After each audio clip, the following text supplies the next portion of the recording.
Hello dear students, welcome to my YouTube channel. आज के video में हम क्लास 12th के स्टूडेंट्स के लिए बात करेंगे, है ना। तो अपन लिमिट्स चैप्टर का एक इंपॉर्टेंट टॉपिक डिस्कस करेंगे जो कि है बाइनोमियल अप्रोक्सीमेशन। डिफरेंशियल कैलकुलस का एक बहुत इंपॉर्टेंट चैप्टर है लिमिट्स। ठीक है, बहुत सारे प्रोफाइल हैं इस चैप्टर में, बहुत सारे कंसेप्ट हैं, बहुत सारे फॉर्मूले हैं। ठीक है, जिसमें से एक है बाइनोमियल अप्रोक्सीमेशन। आज इसमें मैं बात करने वाला हूँ, है ना। ये वीडियो बहुत यूजफुल होगा सारे बच्चों के लिए जो क्लास 12th में है। ठीक है, जो कैलकुलस पढ़ रहे हैं। ठीक है, बाइनोमियल अप्रोक्सीमेशन एक ऐसा टॉपिक है जिसमें जनरली बच्चों को डिफिकल्टी आती है। जो मेन डिफिकल्टी होती है, जो सबसे पहली डिफिकल्टी, कि क्वेश्चन देख के नहीं चमकता कि सच में बाइनोमियल अप्रोक्सीमेशन यहाँ लगने वाला है, राइट। क्योंकि सबसे इंपॉर्टेंट चीज जो चैप्टर में है वो ये है कि क्वेश्चन देख के समझना कि ये कौन सा प्रोफाइल है। मतलब क्वेश्चन देख के आपको समझ में आना चाहिए, है ना, कि ये ट्रिग्नोमेट्रिक लिमिट्स का सवाल है, कि आपको सीरीज एक्सपांशन लगाना है, कि आपको एल ऑर्बिटल लगाना है, स्टैंडर्ड फॉर्मूले लग रहे हैं। मतलब आपको क्वेश्चन देख के चमकना चाहिए कि यहाँ पे क्या चीज यूज होगा, राइट। तो सबसे पहले तो अपन थोड़ा सा थ्योरी डिस्कस कर लेते हैं इसका, है ना। थ्योरी में क्या है, देखिए बाइनोमियल थ्योरम तो पता होती है अपने को, है ना। तो अगर मैं 1 प्लस एक्स की पावर एन का एक्सपांशन देखूं, ठीक है, तो यहाँ पर एन क्या है, कुछ भी हो सकता है। ठीक है, आपको पता होगा यहाँ पे एन अपना जरूरी नहीं है इंटीजर, वो फ्रैक्शन में भी हो सकता है, राइट। तो अगर 1 प्लस एक्स की पावर एन की बात करें तो होता है 1 प्लस एन एक्स, फिर N N minus one by two X square, है ना, N N minus one by two, N N minus one, N minus two by three factorial X cube. और ये पैटर्न चलता है, ये पैटर्न आगे तक जाता है ना। अपन जानते हैं एन अगर नेगेटिव है या फ्रैक्शन है तो ये इन्फिनिट सीरीज बनती है। इंपॉर्टेंट क्या है अपने लिए यहाँ पे, है ना, इंपॉर्टेंट क्या, ये आप याद कर लेना बेटा, ये एक्चुअली NC1 से आता है, ये NC2 से आता है, ये NC3 से आता है। कोई बहुत बड़ी बात नहीं, बाइनोमियल थ्योरम का बेसिक फॉर्मूला है। चलिए बहुत बढ़िया। देखिए यहां पर समझने वाली बात यह है ना, कि if x is very small, है ना, if x is very small, if x is a very small quantity, ऐसे लिख देता हूं मैं, है ना। If x is very small quantity, in that case आप हायर पावर्स नेग्लेक्ट कर सकते हो, है ना, आप हायर पावर्स नेग्लेक्ट कर सकते हो। अब इंपॉर्टेंट ये है कि कहां तक नेग्लेक्ट करना है ना। ऐसा नहीं है कि सर एक्स स्क्वायर नेग्लेक्ट कर दूंगा, एक्स क्यूब नेग्लेक्ट कर दूंगा। कहां तक नेग्लेक्ट करना है ये अपनी रिक्वायरमेंट पे डिपेंड करेगा, राइट। कई बार हम सवाल में सिर्फ पहले दो टर्म लिख रहे होंगे, 1 प्लस एन एक्स लिख रहे होंगे। कई बार हम सवाल में स्क्वायर तक जा रहे होंगे, कई बार हम सवाल में क्यूब तक भी जा सकते हैं। कहां तक जाना है, कहां पे नेग्लेक्ट करना है, डिपेंड करता है, राइट। तो आप ध्यान रखें, आप ध्यान रखें, अगर एक्स एक बहुत छोटी वैल्यू है तो मैं 1 प्लस एक्स की पावर एन को अप्रोक्सीमेटली 1 प्लस एन एक्स लिख सकता हूं। मतलब इस केस में मैं ये सारी पावर्स नेग्लेक्ट कर रहा हूं, है ना, एक्स स्क्वायर एक्स क्यूब ये सब नेग्लेक्ट कर दिया। डिपेंड करता है, जब मेरी रिक्वायरमेंट होगी तो मैं, हो सकता है मैं 1 प्लस एन एक्स लिखूं और फिर N N minus one by two X square भी लिखूं। ये भी हो सकता है मैं इसके बाद वाला टर्म भी लिखूं, क्योंकि ये मेरी रिक्वायरमेंट पे डिपेंड करेगा, राइट। तो ऐसा कुछ फिक्स नहीं है कि 1 प्लस एन एक्स ही लिखना होता है, या स्क्वायर तक ही जाना होता है, या क्यूब तक ही जाना होता है। ऐसा कुछ फिक्स नहीं है, ये डिपेंड करेगा हमारी रिक्वायरमेंट पे। इसको समझने के लिए हम कुछ क्वेश्चंस करेंगे। मैं 3 से 4 क्वेश्चंस कराऊंगा इस पे, और मेरा ये विश्वास है कि ये वाले क्वेश्चंस अगर आप कर लोगे तो आपको बाइनोमियल अप्रोक्सीमेशन बहुत अच्छे से समझ में आ जाएगा, और आपकी काफी अच्छी पकड़ बन जाएगी उस पर, राइट। तो आप यहां तक थ्योरी नोट करें, इसके बाद हम क्वेश्चन करेंगे, राइट। ठीक है, तो ये क्वेश्चन है अपने पास, ठीक है। यहाँ पे कैपिटल एल ये एक लिमिट दे रखा है, ठीक है। और क्वेश्चन में बोल रहा है कि अपने को ए और एल की वैल्यू बतानी है। ठीक है, आप देख सकते हो यहाँ पे बहुत ध्यान से कि देखिए अब डिनोमिनेटर में एक्स की पावर 4 है, राइट। अगर आप ए को 0 पुट करोगे, है ना, एक्स को 0 पुट करोगे तो आप देख सकते हो यहाँ पे ये 0 हो जाएगा, ए माइनस ए कट जाएगा। एक्चुअल में आप देख रहे हो ये 0/0 फॉर्मेट बन रहा है। अगर आप एक्स को 0 पुट करोगे 0/0 फॉर्मेट बन रहा है, जो कि एक इंडिटरमिनेट फॉर्म है। इस फॉर्म को कैसे सॉल्व करना है ना, ये समझते हैं अपन। आइए देखिए, यहाँ पे मैं लिख सकता हूँ लिमिट में X tends to zero, limit में X tends to zero, A minus, आप ऑब्वियसली बात है यहाँ पे इसको A square minus X square power half लिख सकते हो, पावर हाफ लिख सकते हो, माइनस में एक्स स्क्वायर बाय 4 कर सकते हो, अपॉन में एक्स की पावर 4, है ना, आराम से दिख रहा है। यहाँ से ए स्क्वायर बाहर लोगे तो ए बन के निकलेगा, है ना, ऑब्वियसली अब रूट है तो मॉड ए निकलता है, ए स्क्वायर रूट से बाहर लोगे तो मॉड बन के निकलेगा, ए पॉजिटिव है तो आप ए लिख सकते हो। तो मैं सीधा सीधा लिख देता हूँ लिमिट में एक्स टेंस टू जीरो, यहाँ पर ए माइनस, यहाँ से स्क्वायर लोगे तो ए बन के निकलेगा 1 minus X square by A square power में हाफ, है ना, minus X square by 4 upon में एक्स का पावर 4, राइट। अब जो मैंने पढ़ा है बाइनोमियल अप्रोक्सीमेशन में, आप ध्यान से देखो ना मुझे पता है कि 1 + x⁴n को मैं क्या लिख सकता हूँ, अभी अभी मैंने देखा था, मैं इसको लिख सकता हूँ यहाँ पे, है ना, आपको याद होगा अभी थोड़ी देर पहले यहाँ पे थ्योरी में जो मैंने बताया था, इसको आप लिख सकते हो 1 + nx, फिर n(n−1/2)x²। और कहां तक जाना है वो मेरी रिक्वायरमेंट पे डिपेंड करेगा। रिक्वायरमेंट क्या है वो मैं आपको यहाँ पर बताऊंगा, ठीक है। देखो ऑब्वियस सी बात है, डिनोमिनेटर में x⁴ है, डिनोमिनेटर में x⁴ है, तो अपने को पता है कि न्यूमरेटर में पावर 4 से जो छोटी पावर है, न्यूमरेटर में x⁴ से जो छोटी पावर्स हैं वो कंट्रीब्यूट करेंगे नहीं, क्योंकि जब ये डिस्ट्रीब्यूट होगा तो x⁴ जब इससे छोटे पावर में डिवाइड होगा तो न्नीचे x बच जाएगा, लिमिट पे वो इनफाइनाइट करवा देगा, राइट। तो वो तो काम के है नहीं, तो ये तो तय है कि इससे छोटी पावर्स तो एग्जिस्ट नहीं करनी चाहिए, तो वो लोग तो जीरो होने पड़ेंगे न्यूमरेटर में। मतलब x⁴ से जो छोटी पावर्स हैं उनके कोफिशिएंट जीरो होने पड़ेंगे, उनको मरना पड़ेगा। और इससे हायर पावर्स काम के नहीं, क्योंकि वो लिमिट पे जीरो हो जाएंगे, और लिमिट का आंसर x⁴ का रेशियो आएगा सीधा सीधा। तो मेरे को ये बात समझ में आ रही है कि इसका जो बाइनोमियल एक्सपेंशन होगा उसमें मेरे को सिर्फ x⁴ तक जाना है, उसमें मेरे को सिर्फ x⁴ तक जाना है ना। तो इसको लिखते हैं अपन, आ जाओ, इसको हम लिखते हैं लिमिट में x टेंड्स टू 0, लिमिट में x tends to 0 a-a bracket में। देखिए यहाँ बहुत इंपॉर्टेंट है, यहां पर देखिए, यहां पर जो मेरे सिचुएशन में जो मेरा x है दैट इज एक्चुअली माइनस, ये मेरा पूरा कैपिटल x हो जाएगा, ये मेरा n हो जाएगा, राइट। तो यहाँ पे मेरा आ जाएगा 1 + n, मेरा हाफ है एक्चुअली में, x मेरा है -x²/a², ये आपको समझना पड़ेगा। इसके बाद आपके पास आएगा n(n−1/2), तो 1/2 इंटू 1/2 - 1/2 और x का स्क्वायर, x मेरा एक्चुअल में है -x²/a², इस पूरे का स्क्वायर होगा। देखो मैं x⁴ तक पहुंच चुका हूं, तो मेरे को इससे आगे जाने की जरूरत नहीं है, इससे आगे आप चले भी जाओगे तो वो जो डिनोमिनेटर में x⁴ है वो सबसे डिवाइड होकर वो जीरो हो जाएगा लिमिट पे, तो वहां जाने की जरूरत नहीं है आपको, आप लिख के देख लेना, है ना। अपॉन में आ जाएगा आपके पास x⁴। आई थिंक यहां तक सबको क्लियर है, आई थिंक यहां तक सबको क्लियर है, ठीक है। अगर आपको यहां तक बात समझ में आ गई है तो आगे की कहानी बहुत आसान है। आप देख सकते हो, अभी थोड़ी देर पहले मैंने बताया था कि नीचे अगर x⁴ है, लिमिट का जो आंसर होता है वो क्या होगा एक्चुअल में, न्यूमरेटर में जो x⁴ का कोफिशिएंट है और डिनोमिनेटर में जो x⁴ का कोफिशिएंट है उसका रेशियो डायरेक्ट आंसर है। जो हायर पावर्स हैं वो कंट्रीब्यूट नहीं करेंगे क्योंकि वो लिमिट पे जीरो हो जाएंगे, क्योंकि जब x⁴ इंडिविजुअली सब में डिवाइड होगा तो हायर पावर में डिवाइड होगा तो ऊपर x बच जाएगा नेट, जो कि लिमिट पे जीरो करवा देगा। और जो छोटी पावर्स हैं वो एग्जिस्ट, उनको तो वैसे ही गायब होना पड़ेगा, क्योंकि अगर वो रह गए तो x⁴ उनमें डिवाइड होके लिमिट को इनफाइनाइट करवा देगा। आई थिंक ये बात आपको समझ में आ रही है, ठीक है। तो बस अब अपने को सॉल्व करना है ना। देखिए यहाँ पर कांस्टेंट टर्म तो गायब होता हुआ दिख रहा है, कांस्टेंट टर्म तो सीधा सीधा यहाँ पे देखो a कट जाएगा, यहाँ पे जब ब्रैकेट ओपन करोगे a तो कट जाएगा, राइट। सीधी सी बात है यहाँ पे, सीधी सी बात है। अब देखो x⁴ यहाँ से बन रहा है, अच्छा एक यहाँ पे ये छूट गया, ये भी लिख लो बेटा, ये यहाँ पे छूट गया आपका -x²/4।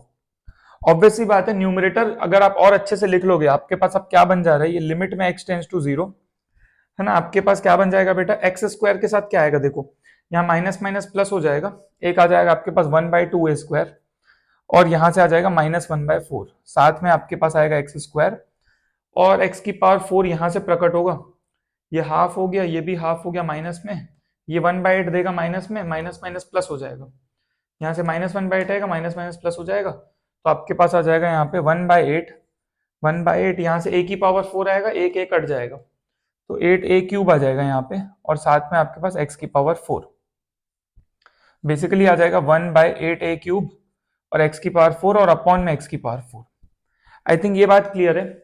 ऑब्वियस सी बात है एक्सटेंस टू, ऑब्वियस सी बात है इसको मरना पड़ेगा, इसको मरना पड़ेगा, तो कुल मिला के आपके पास कोफिशिएंट ऑफ x² को 0 होना पड़ेगा, है ना।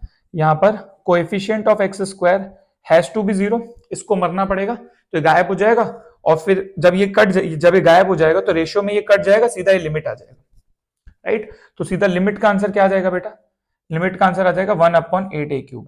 यहां से आपको कोफिशिएंट ऑफ x² 0 करो तो 1/2a² की वैल्यू 1/4 आ जाएगी, 1/4 आ जाएगी। आई थिंक कैलकुलेशन चेक कर लेना आप एक बार, एक्चुअली यहाँ पे एक एक कट जाएगा तो यहाँ a रह जाएगा, तो यहाँ पे a रह जाएगा, तो यहाँ से आपको मिल जाएगा a = 2, a = 2 आप यहाँ पे डाल देना, ए इक्वल टू 2 डालोगे 8 हो जाएगा, 8 इंटू 8 64, तो ये 1/64 आ जाएगा।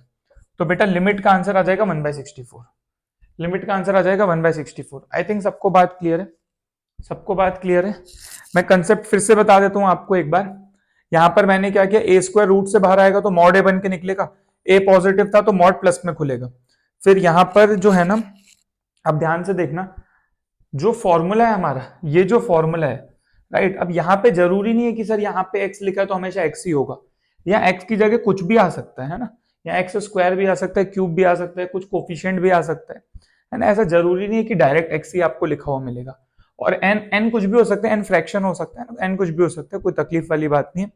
ठीक है, तो यहाँ पे हमने बाइनोमियल अप्रोक्सीमेशन ले लिया। यहाँ पे एक्चुअली मैंने पहले 3 टर्म्स लिए थे राइट।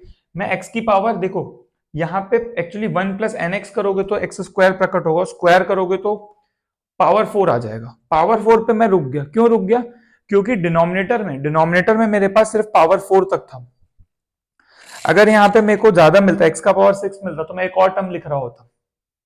वही मैंने मतलब रिक्वायरमेंट के ऊपर है। अगर मेरे को नीचे एक्स स्क्वायर होता तो मैं एक्स का, तो मैं ये वाला लिखता ही नहीं। आप सोचो अगर नीचे एक्स स्क्वायर होता तो मैं इसको लिखता ही नहीं, मैं एक्स स्क्वायर तक ही जाता और सीधा उसका रेशियो आंसर बोल देता।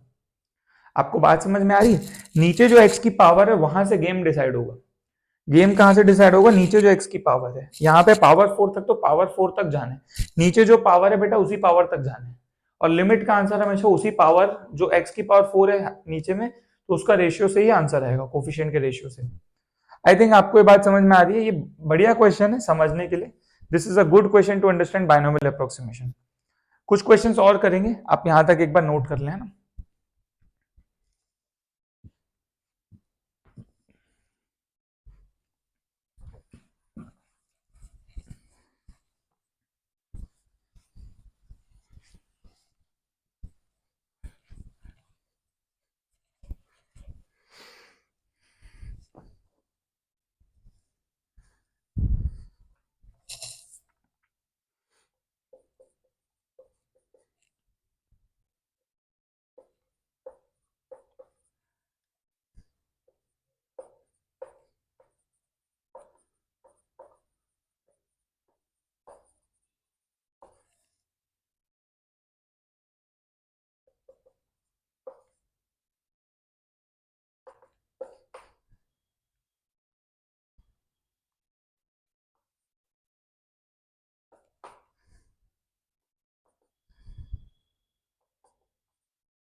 ठीक है, तो नेक्स्ट क्वेश्चन ये आप देख सकते हो।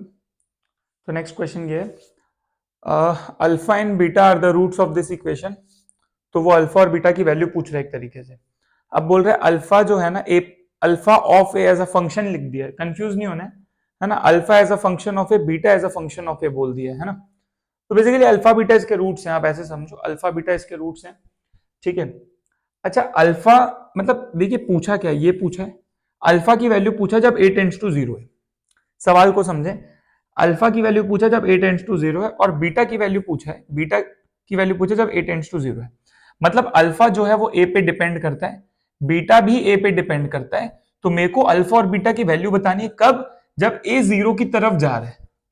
बात समझना, जब ए 0 की तरफ जा रहा है उस टाइम अल्फा और बीटा कितना होगा, बहुत इंपॉर्टेंट है।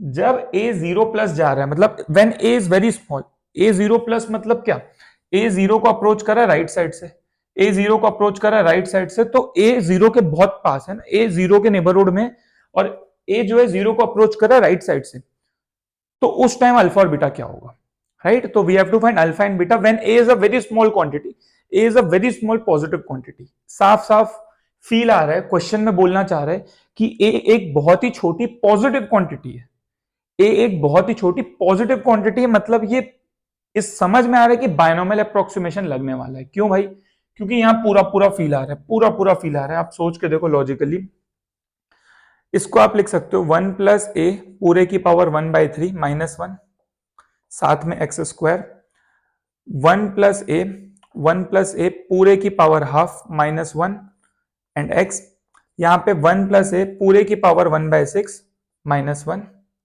Equal to 0। आई थिंक ये बात आपको समझ में आ रही है। यार बोल रहा है ए बहुत छोटा है, ए 0 प्लस है तो ए बहुत छोटा है, ए बहुत छोटा है तो यहाँ बाइनोमियल अप्रोक्सीमेशन लगेगा कि नहीं? हम जो पढ़े हैं 1 प्लस एक्स की पावर एन वाला, हमने पढ़ा है 1 प्लस एक्स की पावर एन को हम अप्रोक्सीमेटली 1 प्लस एन एक्स लिख सकते हैं, ये आगे भी जा सकते हैं हमारी रिक्वायरमेंट के हिसाब से, राइट? सीधी सी बात है, यहाँ पे जैसे मैं बाइनोमियल अप्रोक्सीमेशन लगाऊंगा 1 कटता हुआ दिखेगा।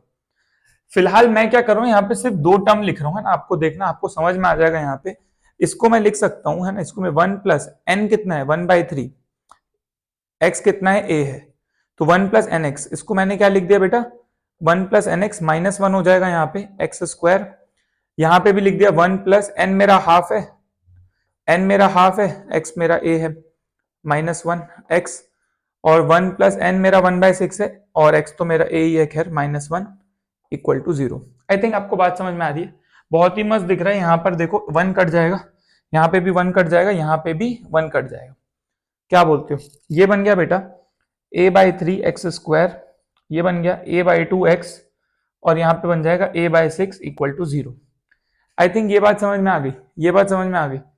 आगे जाने की जरूरत नहीं फिलहाल, क्योंकि ए बहुत छोटा है, मैं स्क्वायर वाले नहीं लिखा है, मैं लीनियर तक ही लिख लिया, क्योंकि इससे फायदा ये हुआ ए पूरा कॉमन आ जाएगा। आप देखो ए यहां से बाहर आ जाएगा ना, ए को बाहर फेंक देना, ए को बाहर फेंक देना, you will get X square by 3 plus x/2 plus 1/6 equal to 0। Obviously a tends to 0, a is very small but a is not 0, obviously this thing has to be 0। ये क्वाड्रेटिक मिल गई आपको, यहां से आपको मिल गया, एलसीएम ले लेना, LCM ले लेना, तो you will get 2x square plus 3x plus 6 equal to 0। I think ये क्वाड्रेटिक टूट जाएगी, ये क्वाड्रेटिक, अच्छा इस क्वाड्रेटिक के रूट्स तो अल्फा बीटा है, इस क्वाड्रेटिक के रूट्स अल्फा बीटा, में यहां से आपको अल्फा बीटा मिल जाएगा। ये 12 है ना, तो देख लो आप ये टूट रहा है क्या भाई, 12 है तो क्या यहाँ पे जब आप एलसीएम लोगे x²/3 x/2 a/6 था ना, अच्छा यहाँ पे 1 आएगा एक्चुअली में, ठीक है ना बेटा, एलसीएम लोगे 2 आ जाएगा, यहाँ 3 आ जाएगा, 1 आ जाएगा, सही है ना, 2x² प्लस 3x प्लस 1, तो ये टूट जाएगा 2x² plus 2x plus x plus 1, आई थिंक ये आ जाएगा 2x और x प्लस 1 और एक x प्लस 1, आराम से दिख रहा है, ये आ जाएगा 2x प्लस 1 और x plus 1 equal to 0। I think ये क्लियर है, यहाँ से 2 रूट्स आ रहे हैं, ये फैक्टराइज हो जाएगा ना बेटा, तो यहाँ से आ रहा है एक -1 और -½ आ जाएगा, सॉल्व करोगे तो यू विल गेट -½ और -1, x की 2 वैल्यू आ रही है, एक वैल्यू आ रही है -½ और एक वैल्यू आ रही है -1, तो ये 2 आंसर्स आएंगे। ऑब्वियसली एक अल्फा होगा एक बीटा होगा, तो अल्फा बीटा का आंसर क्या आ जाएगा -½ और -1। क्या बोलते हो? और ये किस कंडीशन पे है? देखो ये जो क्वाड्रेटिक बनी है, लॉजिक सुनो, ये जो क्वाड्रेटिक बनी है ये कब बनी है? ये कब बनी है? इस कंडीशन पे बनी है जब मैंने a को बहुत छोटा माना हुआ है, मैंने माना है a is very small, a को मैं 0 प्लस टेंड करा चुका हूं भाई, मैंने बाइनोमियल अप्रोक्सीमेशन लगाया, कैसे लगाया? a को बहुत छोटा मानते हुए। तो ये जो अल्फा बीटा आया ये किस कंडीशन पे आया? ये जो अल्फा बीटा आया किस कंडीशन पे आया? जब a बहुत छोटा था, वही तो पूछा है, मेरे को बोल रहा है अल्फा और बीटा की वैल्यू बताओ जब a बहुत छोटा है, तो मैंने a को शुरू में ही बहुत छोटा मान लिया और मैंने बाइनोमियल अप्रोक्सीमेशन लगा दिया, तो मैंने बाइनोमियल अप्रोक्सीमेशन लगाया तो जो क्वाड्रेटिक बनी उससे जो अल्फा बीटा आएगा वो उसी केस में है जब a इज वेरी स्मॉल, तो यही पूछना चाहते हैं, तो -½ और -1 आ जाएगा। वैसे एक क्वेश्चन आईआईटी के पेपर में पूछा हुआ, आईआईटी एडवांस के पेपर में, पीवाईक्यू में भी आपको मिल जाएगा। आई थिंक आपको कंसेप्ट समझ में आ रहा है, दिस इज अ